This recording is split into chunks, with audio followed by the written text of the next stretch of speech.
Enjoyable అన్న. మరి ruthless ఏమని చెప్పాలి నాని గారికి. ఇంత రూత్లెస్ ఉంటాడు, ఇంత బోరింగ్ ఉంటాడు అనుకోలేదు. Next Paradise. ఫ్యామిలీ చూస్తారా ఇలాంటి మూవీ? బోరింగ్ వస్తుంది అన్న. అడల్ట్స్ కి అంటాను, 16+ కంటెంట్ పెద్దలకు మాత్రం. అంటే ఫ్యామిలీ రాకపోవచ్చు. హిట్ 1, 2 కన్నా బాగుందా అట్లే ఉందా?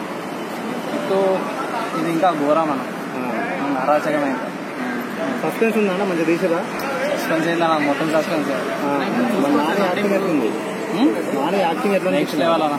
చాలా రోజుల తర్వాత మనకి సాఫ్ట్ బాయ్ నాని కంటే హార్డ్ కోర్ అంటే ఫ్యామిలీగా నచ్చిందా మనం ఇట్లా ఇట్లనే నాకైతే పర్సనల్ ఇట్లనే నచ్చిండు.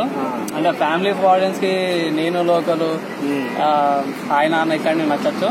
కానీ న్యాచురల్ స్టార్ యాక్టింగ్ చేసిండు, డిఫరెంట్ గా ఉంది. Super hit. అంటే ఒక రాంగ్ టర్న్ సా మూవీ అట్లా ఉందా? అంటే ఆయన హాలీవుడ్ లో రేంజ్కి వెళ్ళొద్దా నన్ను ముందే చెప్తున్నా. హాలీవుడ్ రేంజ్కి వెళ్ళొద్దు. దానికి అదే ఇది ఇదే దేని దానికి